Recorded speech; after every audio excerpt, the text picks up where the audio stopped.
Good morning, students. Today we are going to discuss few more topic from chapter 7, which is system of particles and rotational motion. Now, the topic which we are going to discuss is your partial equilibrium.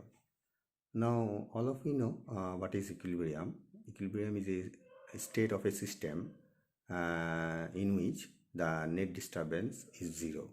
Now, partial equilibrium means a system is in equilibrium if it has both rotational equilibrium and translational equilibrium.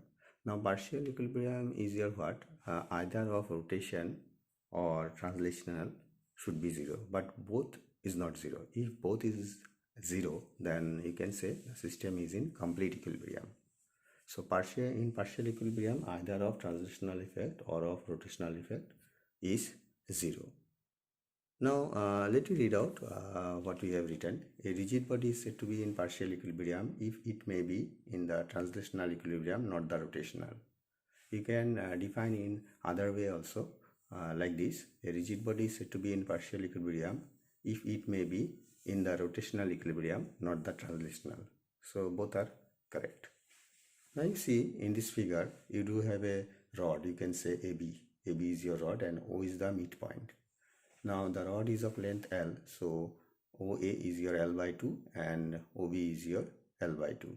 Now two forces F1 and F2 acts at the end of the rod A and B. Now if we consider the total torque, for total torque, what we will do, we will sum up the torque exerted by the force F1 and F2. So if we use the right hand screw rule to define the torque for each of the forces F1 and F2, then you have to consider OA into F1, and sine is your 90 degree because OA and F1 is perpendicular to each other. So if you consider this one using screw rule, then you will see that for force F1 the direction is in clockwise, and for F1 at B the direction is in anti-clockwise. So the net torque tau is equal to, if you use the definition tau vector equal to r vector cross f vector, then it should be easier F1 L by 2 plus within bracket minus F1 L by 2, because both direction is in opposite, so ultimately we will get 0. So net torque is 0. But if you have to calculate net force, then net force is your F equal to F1 plus F2, because they are in same direction. So force is added, so it's your 2F1. So under this case you do have torque is 0 but force is not 0, so it is in a state of partial equilibrium. Again, if you consider this figure, the forces acts in opposite direction, so and the torque both is in same direction. If you use the screw rule, OB F1 and OA F1, so it is in clockwise direction. As both are in same direction, that's why the torque is added. It should be sum up. So torque is not 0 but force is 0 because they are in opposite direction. So this is again state of a partial equilibrium. So check out this topic. This topic is important for the numericals. So in one case the force is 0, in one case the torque is 0. So this condition can be defined as your state of a partial equilibrium. Now like center of mass, you do have a center of gravity. Now at the as we have defined center of mass, it is a point where whole mass is supposed to be concentrated. In center of gravity, basically the weight acts. You can consider the acceleration due to gravity at that center of mass. If you multiply mass into center of gravity as acceleration due to gravity, then mass into acceleration due to gravity is your weight. So it is nothing but a point where whole weight is supposed to be act. That is your center of gravity. So let me read out: the point inside the body where the resultant weight acts vertically downward is called center of gravity of the body. So like center of mass, you do have center of gravity. Definitely, if there is a mass, there is a weight. You can't neglect the gravity part. Now, next numerical we are trying using the concept of partial equilibrium. So let me read out what is there. A metallic rod. So you do have a metallic rod of uniform area of cross section having length 0.8 meter. 0.8 meter means 80 centimeter, and mass is your 4 kg. Okay, is supported on two knife edges placed 10 centimeter from each end of the rod. So you see the figure, two knife edges is there, and it is 10 centimeter from each end of the rod. A 6 kg load is suspended at 30 centimeter from the left. So 6 kg load is there. So corresponding weight is your 60 Newton, and it is at a 30 centimeter. So 10 centimeter is already there. So 20 centimeter from the knife edge. So 20, 10, 30 at 30 centimeter from the left end of the rod. How much is the reaction at the knife edges? So you have to define R1 and R2, the reaction.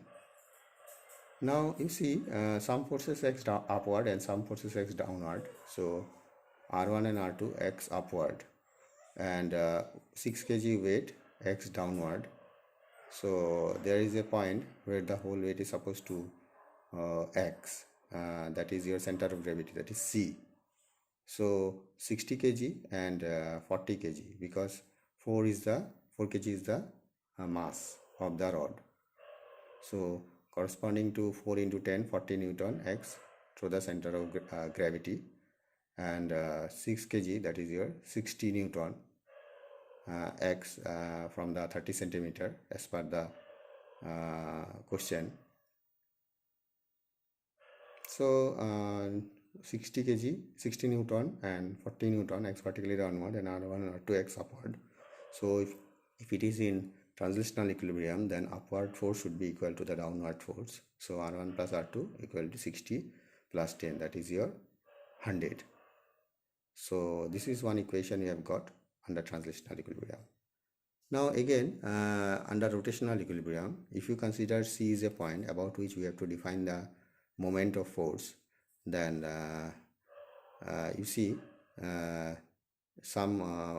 if you use the definition of the direction of the cross product, screw rule, then you will see the torque corresponding to R1 about C, x in clockwise direction, and torque corresponding to R2 about C, x is in anti-clockwise direction. Again, torque correspond to C for the weight 6 kg, that corresponds to 60 Newton, x is in clockwise direction. Okay, so R2 and the weight corresponds to 60 Newton, x is in continuous direction, that is your clockwise direction, and R1 corresponds to C, x is in anti-clockwise direction. So if you consider moment of force or rotational equilibrium, then clockwise disturbance is equal to anti-clockwise disturbance. So R2 and W is plus up, plus will be there, and R1 will be minus sign, or you can say equal to R1, for torque corresponds to R1. So if you use this equation, then 60 about C is your how much, because C is the center of gravity, so it is equal length, midpoint basically. So 10 is there, 10, 20, so it is your 10, because 80 centimeters, so 40. So 60 into